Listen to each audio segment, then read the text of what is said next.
Hey there, McGinn. Welcome back to our Read Alouds. It's Mr. Lohn. Hope everyone is doing well. Went through the new box of books today for our latest story, and I came up with one that, as I got done reading it, I said, yeah, this has to jump right to the top of the list because it made me smirk. I'll share my personal story with you at the end. This is called A Letter for Bob. Here we go. Dear Bob, Mom and Dad told me about the day they bought you at the dealership when I was a baby. Everyone was so excited, and I giggled in my car seat. They said that your paint sparkled in the sun, your seats felt feather soft, and you had that new car smell that made Mom and Dad act like us kids on Christmas morning. Every car deserves a name, so when I could talk, I called you Bob. Bob stuck with the rest of the family too. It fit. Strong, fun, trustworthy Bob. We've made so many memories with you. At the Wichita annual dance, putting on regalia. You were near when I danced my very first tiny tots. And a few years later, when I ate too much fry bread at the Indian Hills powwow, and uh-oh, you didn't seem to mind. Sorry about that. And the other stuff we spilled or splashed or dropped. Sorry about that too. On our vacation from Oklahoma to Grand Teton, when we spotted that moose in the bristly sagebush, Mom yelled, "Get in the car now!" And you sped away for us so fast. Then you took us to Yellowstone, where Old Faithful shot up to the sky right on schedule. You brought us there and back, all in one piece. You drove us to visit a key in the Smoky Mountains, which the Cherokee call Shakanaj, before she got sick.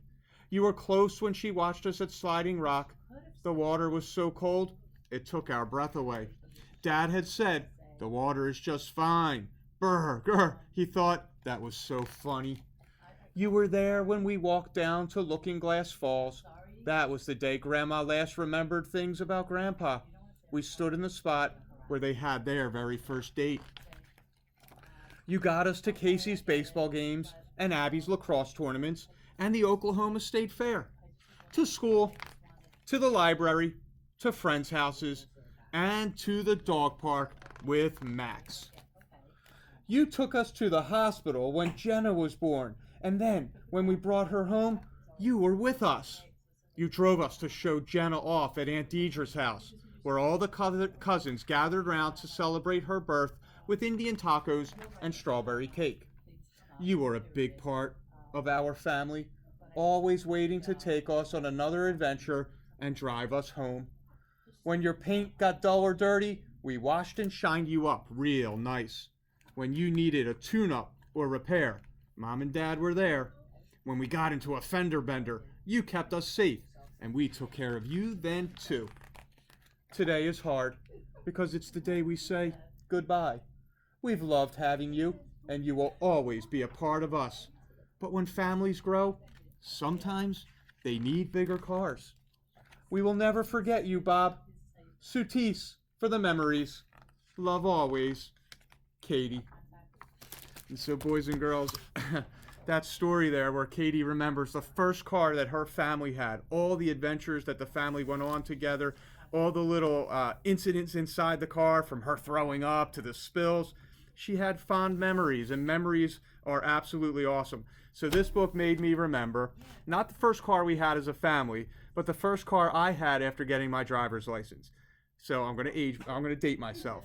A 1987 Plymouth Reliant gray, was called, a little box car that had the driver's side door completely faded away by the sun. That was mine. So, hope you enjoyed that. Think of all those little trips you make in your car with your family. I will be back with another read aloud tomorrow. I'll see you soon again.